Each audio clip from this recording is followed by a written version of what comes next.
The scent of vanilla bean and warm brioche filled the quiet corner of Willow and Wren, a tiny bakery nestled at the edge of a cobblestone street in Charleston. Every morning, Alara Quinn unlocked the front door at exactly 5:45 a.m., tying her chestnut hair into a loose braid as the sky blinked open in soft lavender hues. The world was still half asleep then, which was how she liked it. Quiet.com. Unnoticed. She moved like a waltz, in slow motion, precise but gentle. Each tart she filled was an act of care. Each swirl of whipped cream or dusting of powdered sugar was her way of speaking, when actual words felt too big to say aloud. To everyone else, she was just the girl behind the counter. Kind eyes, soft voice, mismatched socks. No one asked questions. No one knew she owned the place. That's how she preferred it, except for him. Not that he ever really noticed her, not truly, but Alara noticed everything about him. His name was Callum Hayes, 31, CEO of a luxury travel firm that had offices from Miami to Milan. He was always dressed like he'd just stepped out of a lifestyle magazine. Tailored navy coats, sleek watches, polished shoes that somehow never carried dust. He passed her bakery every morning at 7:05 on the dot, walking briskly with his phone pressed to his ear, briefcase in one hand, almond croissant in the other. Elara knew he didn't get that croissant from her shop. He never came inside. Still, she baked one fresh every morning, just in case.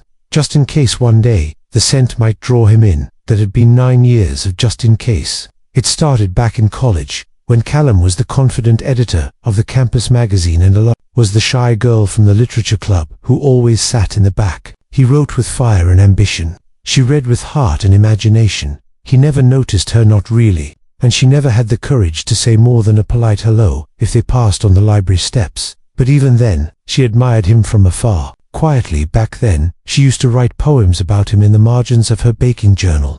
The man with cities in his eyes, she called him. She never showed them to anyone. She never even said his name out loud when she read them back to herself. Because sometimes, love isn't about claiming or chasing. Sometimes it's about quietly rooting for someone's happiness, even if you're not in the picture. Years passed. Alara opened the bakery with the inheritance left by her grandmother. It was supposed to be a joint dream, something they'd build together when she was older. But her grandmother had passed too soon, so Alara built it on her own. She called it Willow and Wren, after the tree she used to climb as a child, and the little bird that used to perch outside her window at dawn. And somehow, Callum Hayes moved his firm 3 blocks away. Fate. Maybe, or maybe just another coincidence in the long list of invisible threads Alara secretly tied between them. He still didn't know her name, but she knew his coffee order: double shot, oat milk, no sugar. His preferred music: jazz when it rained, classical when he looked tired. And the way his expression changed the moment he was stressed, how he rubbed the corner of his eye with his thumb, always the left one. She also knew when he was happy, or at least, when he pretended to be, because every few weeks, he was joined by a different woman, always elegant, always confident. They'd laugh at something he said, touch his arm lightly, follow him toward the high-rise tower at the end of the street. Alara would smile politely if they glanced her way. Then she'd return to kneading dough with quiet grace, even if something inside her felt like a slowly deflating balloon. Still, she loved him, and she never asked anything in return. Until one day, she found a letter she had written to herself years ago. It had fallen behind a stack of old cookbooks in the back room, yellowed at the edges, sealed with a pink sticker shaped like a heart. Open when you feel invisible. It read. She almost laughed, but she opened it. Inside, her own handwriting stared back. Dear me, if you're reading this, you've been fading into the wallpaper again. You've been loving too quietly. You've been baking your feelings into pastries no one will ever eat. That's okay, but maybe, just maybe, it's time to try something else, something brave. Even if you tremble, you deserve to be seen, not just useful. Love doesn't have to be loud, but it deserves to be real. She sat with those words for a long time, the letter trembling in her hand like a secret on the verge of becoming truth. That night, Alara did something she hadn't done in years. She made a list, not a recipe, not a menu, a list of 10 small, brave things she could do to be noticed. Not by everyone, just by him, and only if it felt right. Step 1. Say good morning first. It sounded simple. It sounded small. but to Alara it felt like standing at the edge of a cliff with nothing but hope stitched to her back. The next morning, she woke an hour earlier, baked a special croissant hazelnut almond with hints of orange peel, one of her rarest recipes. She boxed it gently and placed it in a small white bag, tied with twine and a tiny lavender sprig. At 7:03, she stood at the front counter, watching the window. At 7:05, he passed on the phone, head down. Walking fast, she stepped out from behind the counter. "Good morning," she said, voice barely louder than the chime of the bakery bell. He paused doubtingly for a second. Then he looked at her, really looked. His eyes, a soft shade of slate blue, met hers. Confused at first, then politely curious. He gave a small nod. "Morning," he replied. Then he kept walking. Alara stood there, bag still in her hand, heart in her throat. But it was something. She went back inside, sat on the old wooden stool in the kitchen, and marked a check beside step 1. One step braver than yesterday. That night, she wrote step 2. Give him something that isn't for sale. She wasn't sure what that meant yet, but she would find it. Because even if she remained invisible, even if her love never became more than a soft whisper in the background of his life, she wanted to know that she had tried with grace, with heart, and without losing the quiet kindness that made her who she was. What Alara didn't know was that Callum paused at the end of the street that morning, holding his phone loosely, staring at the ground. For reasons he couldn't name, her voice had lingered in his mind longer than the client he was supposed to be talking to. There was something in her eyes he couldn't forget, something familiar. He looked back once, but the glass was fogged up, and she was already gone. Just like she'd always been. Waiting, not knowing that someday, when he finally reached for her, she wouldn't be standing behind the glass anymore. She'd be far away, and something in his world would suddenly feel missing. The rain started quietly that morning. Just a whisper against the windows, soft and rhythmic like a lullaby. The sky was humming to itself. Alara stood by the bakery's front window, holding a steaming mug between her hands, her apron dusted with flour and cinnamon. The world felt hushed, slower. Even the usual clatter of the city seemed to wait before beginning. Today was different. She didn't know why, but she felt it, like a change in air pressure before a storm, a shift, so subtle it could be missed, but she didn't miss it. The croissant box sat by the counter, tied the same way she always did, but this morning she slipped something inside with it. A note, small, square, hand-torn. It read, "Sometimes the best part of the day is watching someone smile. I hope you do." No name, no signature, just words, simple and sincere. She placed it in the bag and waited. At 7:05, Callum Hayes passed the bakery, but he didn't walk by. He stopped, just outside. He looked up at the hanging sign Willow and Wren. Then, as if deciding against something he'd already promised himself, he pulled the door open and stepped inside. Alara's heart did something strange then. It didn't just race. It paused. It took her a breath to realize she was still holding the mug. She quickly set it down, straightened her apron, and stepped forward. Her voice came out softer than usual. "Good morning." Callum looked around the space, as if seeing it for the first time. The soft yellow walls, the handwritten menu, the window plants, the single blue teacup hanging in the corner with a chipped rim. Then his eyes landed on her. He blinked slowly. "You're the one who said good morning yesterday," he said. More observation than question. She smiled. "I suppose I am. I don't usually stop," he admitted, "but today felt like a good day to change something."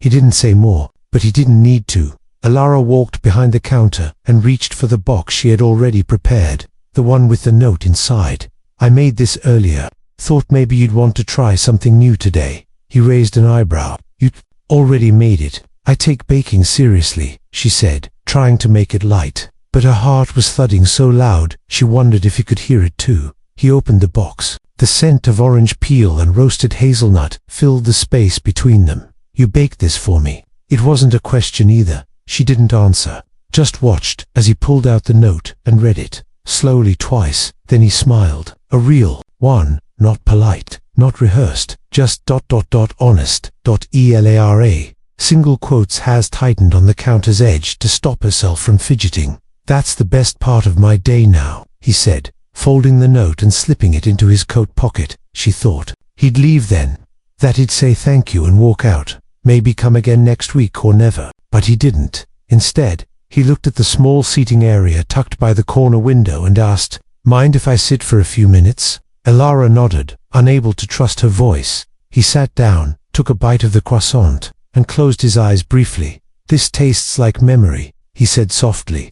She tilted her head. "Good memory." He opened his eyes.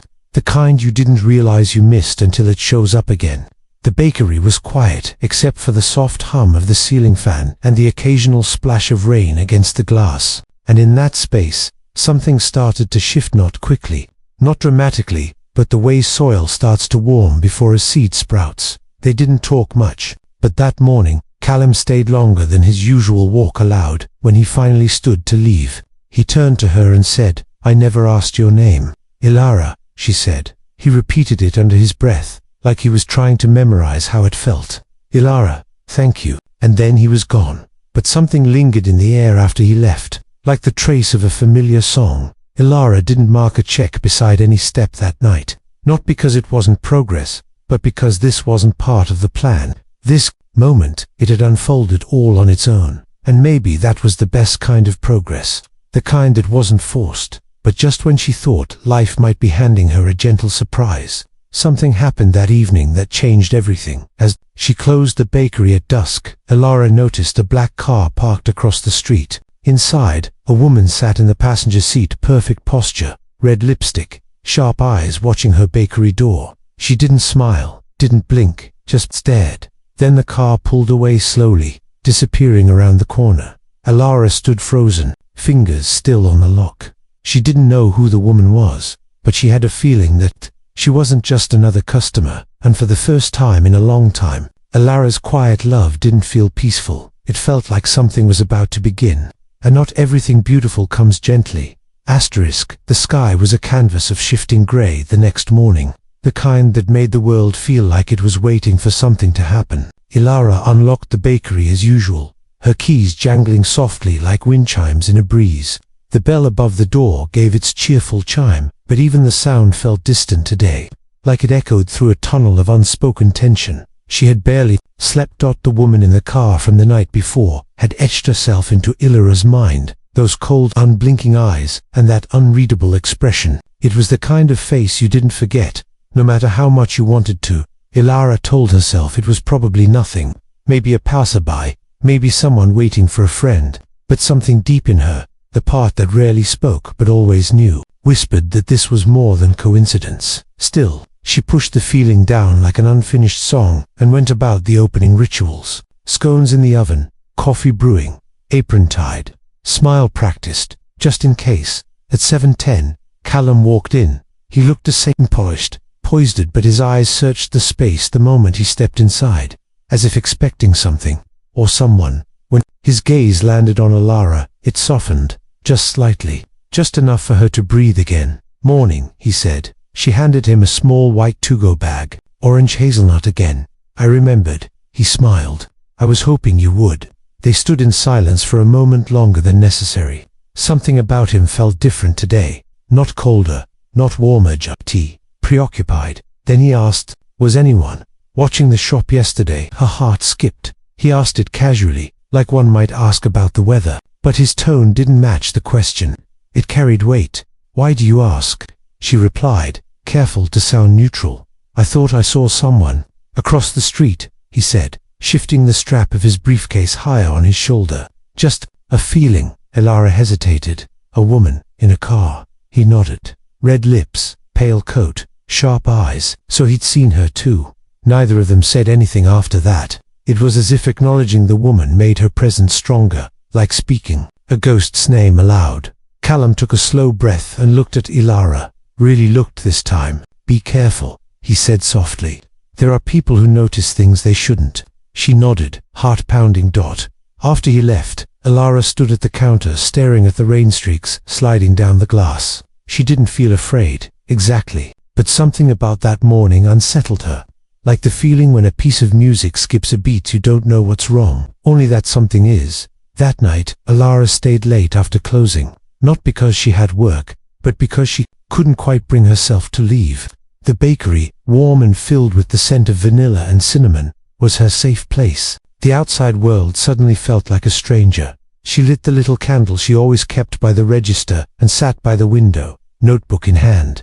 The purple gel pen was already uncapped waiting. She flipped to the list. 10 ways to get my crush to notice me. Step 6. Show him who you really are, even if it's scary. She stared at that sentence for a long time. What did it mean, really? Wasn't she already showing him? The pastries, the smiles, the notes. But deep down, she knew what the list didn't say. She had never really let herself be seen. Not the messy, unsure parts. Not the truth about why she opened this bakery in the first place. Not the loneliness that clung to her like morning mist. Then, just as she was about to write something, there was a soft knock on the door. She startled. No one ever came this late. She stood slowly, her hand hovering above the counter, before she gathered the courage to step to the door.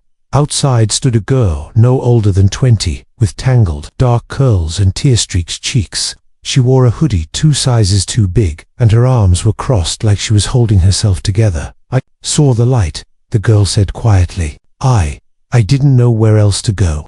Alara unlocked the door. The girl stepped inside cautiously, her eyes darting around like a cornered bird. "I'm not here to steal anything. Her voice cracked. "I just needed somewhere warm for a minute." Alara nodded. "You're safe here."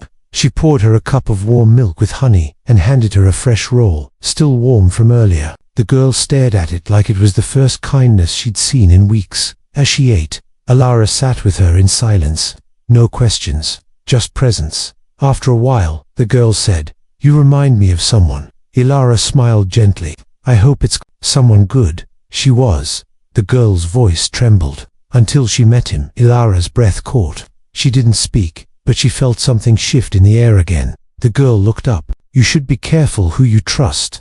Then, just as quickly as she came, the girl stood, nodded her thanks, and left. Ilara watched her disappear into the fog. Something was unraveling, and for the first time in a long time, Ilara felt like her life, her quiet life, was no longer just hers. And in that unspoken moment, she realized something more terrifying than love unreturned. Love noticed. Too late. Ilara didn't sleep that night, not because of nightmares, because of questions. The girl's face kept flickering behind her eyelids, young, frightened, too familiar with pain for someone so young. But it wasn't just what she said, it was the way she said it. "You remind me of someone," until she met him. Those words echoed in Ilara's chest like footsteps in a long hallway.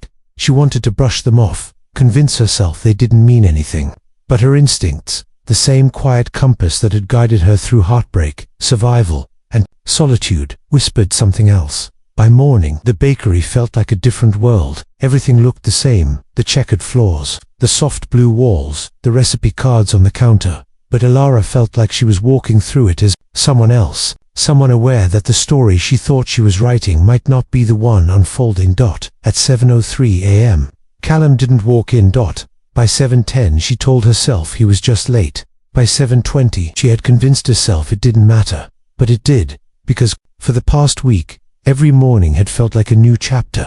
And now, nothing, just silence. And then, finally, at 7:32 the bell above the door rang. He entered quickly, hair damp from rain, coat flung over one arm, tie loosened. He looked like he hadn't slept either. But there was something else, a flicker in his eyes. "Unease, I need to ask you something," he said, not bothering with pleasantries. Ilara placed the coffee down, fingers trembling slightly. "Okay, that girl," he said, "the one who was here last night." Ilara's eyes widened. "I don't know how I know," he continued, "but I do. She came here, and she's not just some runaway. She's connected to someone. Someone dangerous." "How do you?" "She's my sister," he said. The words landed like thunder in a silent room. Ilara couldn't speak at first. Her mind reeled. "Your sister?" He nodded. "Her name's Ava. I haven't seen her in almost 2 years. She ran away." "We thought," he paused, swallowing. "We thought she was gone." "She didn't say her name. She didn't even stay an hour." Callum ran a hand through his hair. "But she came here. To you. Why?" "I don't know," Ilara whispered. She said I reminded her of someone." Callum sat at the small table by the window and leaned forward. "Ilara, there's something you need to know." She sat across from him, hands clenched. "My family," he began, "is complicated. My father is, well, let's just say he's not the man people see in magazines. and for most of my life, I was too focused on the company to notice how deep the damage went, until Ava started pulling away, until she tried to tell me things I didn't want to believe. He looked out the window for a long moment. I ignored her. I thought she was being dramatic. But one night she came to me, crying, terrified. She told me she was leaving. I didn't stop her. Ilara's voice was barely a whisper. And now you want to find her. Callum's eyes locked on hers. Yes, but not to drag her back. I need to make it right. I think she reached out to you because she trusts you, or because you remind her of safety. Ilara thought of Ava's tear-filled eyes, the way she held herself like a bird too long in a cage, and the ache in her voice when she said, "Be careful who you trust." "I don't know where she went," Ilara said honestly, "but I want her to be safe too." Callum stood, pacing slightly. "I need to find her, but there's more. That woman you saw in the car, she's not just someone random. Her name is Lillian, my father's advisor. She's the one who started tightening the leash around my family, around Ava." Ilara's stomach turned. "She was watching the bakery." "She's watching you," Callum said, "because Ava came here, and they know that means something." For a moment, Ilara couldn't breathe, not out of fear, out of realization. This wasn't just a story about unspoken love anymore. It was a story about secrets, about protection, about how love sometimes means being brave enough to risk everything, not just for someone you care about, but for a stranger who saw something in you worth trusting. And maybe this, too, was part of her plan. Maybe step 6, show him who you really are, wasn't about flirtation or charm. Maybe it was about courage. That night, long after the bakery closed, Ilara lit her candle again. She opened her notebook and flipped past the list. She found a blank page, wrote one sentence, and circled it. Some stories begin with silence, but the ones worth telling begin with truth. Then she reached for her phone. She didn't call Callum. She called the only person she hadn't spoken to in years, her mother. The line rang 3 times before a tired voice answered, "Ilara." And just like that, her story took a new turn. Because before you can protect someone else, you have to face the truth of your own past. The voice on the other end of the phone was softer than Ilara remembered, as though time had sanded down its edges. "Ilara," her mother repeated, breath-catching, "is everything all right?" Ilara had imagined this moment for years, what she would say, how it might feel, but now that it was here, words felt like strangers, not angry ones, just distant, worn down by silence. I don't know," Ilara said quietly, "but I think I need to talk to you. Really talk." There was a pause. A long one. Then the voice came back with a gentle crackle of emotion. "Come home." It wasn't just an invitation, it was a bridge. 3 hours later, Ilara was on a train out of the city. The bakery was left in the care of her trusted assistant, Ruby, with a vague excuse of a family visit. Callum hadn't tried to stop her. In fact, he'd said only 4 words after she told him she needed to leave: "Find what you need." The train ride was quiet, but her mind wasn't. Memories of childhood days blurred with last night's conversation. Her mother, her sister.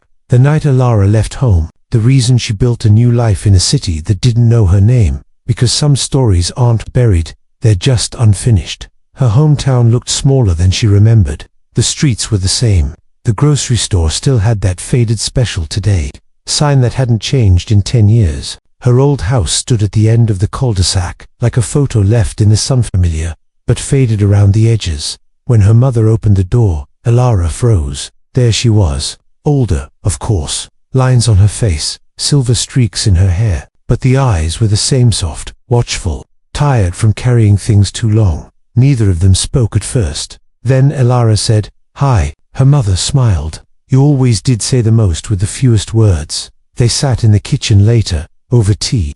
The same chipped mugs, the same smell of lemon cleaner and cinnamon.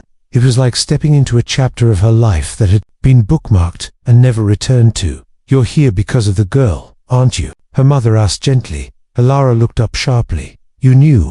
She came here about a year ago." Ilara's heart dropped. "Ava." She didn't say her name, just said she needed a place to stay for a night. She was trembling like a leaf, but smiled when I handed her a blanket. Said it reminded her of someone she used to know. Ilara blinked fast. "She told me not to tell anyone, but I knew she'd come back, or someone would." "I think she's in trouble," Ilara whispered. "I think there's more going on than anyone's saying." Her mother nodded slowly. That girl. She carried grief like it was sewn into her coat, and secrets too big for her shoulders. Ilara felt something crack inside her. I know that feeling. Silence settled again, but this time, it wasn't uncomfortable. It was sacred. Why didn't we ever talk about it? Ilara finally asked. Her mother looked at her hands. Because I thought, if I left it buried, maybe it wouldn't hurt you. Maybe you'd forget. But I didn't. I never did. And the silence it made me think it was mine to carry alone. Her mother looked up. I'm sorry. It wasn't a dramatic apology, but in it was 100 things Ilara had longed to hear. She reached across the table, her fingers brushing her mother's. We both lost something when I left, Ilara said softly, but I'm starting to think, maybe we both needed to lose it to find what matters now. That night, Ilara slept in her childhood bed, the same glow-in-the-dark stars on the ceiling, the same creaky floorboard by the door, and for the first time in years, her sleep was deep, unbroken. Because she wasn't running, she was returning. The next morning, before dawn, she walked the wooded path behind the house, the one she used to escape down as a teenager when the world felt too heavy. She reached the clearing, the place where she used to sit and write in her journals, and something inside her shifted. Here, surrounded by trees and memory, she pulled out her notebook, the one with the list. It felt both strange and perfect to have it with her now. She flipped to a new page and wrote, Step 7, go back, so you can move forward. Then she looked up and froze. Across the field, on the edge of the tree line, stood Ava, the girl from the bakery, Callum's sister. Her hair was longer, her clothes worn, but her eyes were unmistakable. They stared at each other for a long time before either moved. Then, Ava stepped forward, and Ella without thinking did the same. They met in the middle. You came, Ava whispered. You found me first, Ella replied. Tears welled in Ava's eyes, but she didn't cry. Not yet. Instead, she reached into her pocket and held out a folded slip of paper. Ilara took it carefully, unfolding it. It was a drawing, a rough sketch, of the bakery, and in the window, drawn in pencil and soft shading, Ilara smiling. You were the only place that ever felt safe, Ava said. I didn't know if I could trust anyone, but I remembered how you looked at people, like they mattered. Ilara couldn't speak. You deserve to know the truth, Ava said. About me, about Callum, about everything. And as the wind stirred the trees around them, Ilara knew. The story wasn't about unrequited love anymore. It was about choosing to stand in the fire for someone else, about showing up when it mattered most. It was about uncovering the truth even if it meant losing everything. The air between them was quiet, but thick with the weight of everything unspoken. Ava looked down at the drawing in Ilara's hands, and took a shaky breath, as if summoning courage from places she hadn't visited in years. I didn't just run away, Ava said softly, her voice almost lost in the hush of the woods. I was being followed. Ilara's fingers tightened around the sketch. By who? Someone who used to work for Callum, Ava said. Someone he trusted, but they weren't who he thought they were. The wind rustled the leaves, but Ilara barely noticed. Her world narrowed to Ava's trembling voice, and the storm of truth rising behind it. He found out about something huge. It had to do with one of Callum's old clients. Illegal contracts, hidden money, dangerous people, Ava went on. He threatened to tell. I overheard him. I tried to warn Callum, but he didn't believe me. He told me to stop making things up, that I was imagining things. Ilara's chest felt tight, and then I saw that man, Callum's former partner, talking to people who weren't part of the business, men in suits, watching me, waiting near the cafe I worked at. One day I came home and the lock was broken. Nothing stolen, just rearranged. I knew they were trying to scare me, or worse. Ilara's breath caught. You didn't feel safe? No. I left without telling anyone. I figured if I disappeared, maybe they'd stop looking. But they didn't. Not really. Ava looked up, her eyes tired and raw. I kept tabs on the bakery. It became my anchor.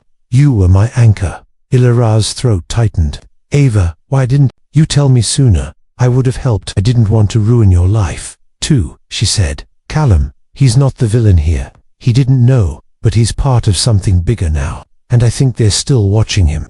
Ilara's heart thundered. The memories came back in flashes. The stranger watching through the bakery window. The man with the broken watch. The feeling of being observed. Do you think they've been watching the bakery? She asked. I know they have. Elara stared into the woods, her pulse hammering. This wasn't just about a lost girl or a hidden past. This was about danger, still unfolding. But why now? Elara asked. Why tell me this now? Ava reached into her coat pocket again and pulled out a second folded paper. It was older, the edges worn from being opened and refolded. She handed it to Elara, who unfolded it slowly. It was a contract, signed in Callum's handwriting. I found this in my bag the night I ran, Ava said. I don't know who put it there, but it proves Callum was forced to sign something involving an offshore fund. I think they used him. Elara stared at the signature, the date, the company name, one she didn't recognize, but it felt real, heavy, a key to the truth. They're trying to bury something, Ava said, and they'll come for me again if they know I gave this to you. Elara looked up, her mind racing. We have to go to the police. No, Ava said quickly. They're involved, too. Not all of them, but I can't risk it. Then what do we do? Ava hesitated. There's one man. He used to work for them, but he got out. He helps people now. I've only heard whispers about him, but I think he can help expose everything. Do you trust him? Elara asked. I don't trust anyone completely, but I trust you enough to find out.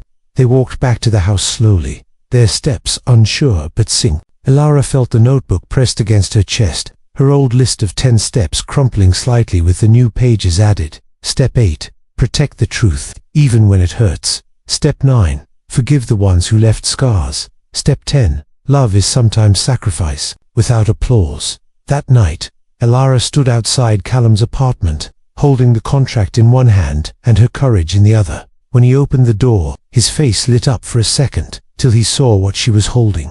We need to talk, she said. Inside, he paced. Where did you get this? Ava gave it to me. She told me everything. Callum ran a hand through his hair, tension rippling through his shoulders. I didn't know. I swear, Elara. I thought she was paranoid. I didn't want to believe any of it. You didn't want to lose your reputation, Elara said, her voice low. But now you might lose something more. Callum turned slowly, his eyes full of something she couldn't read. What? Me?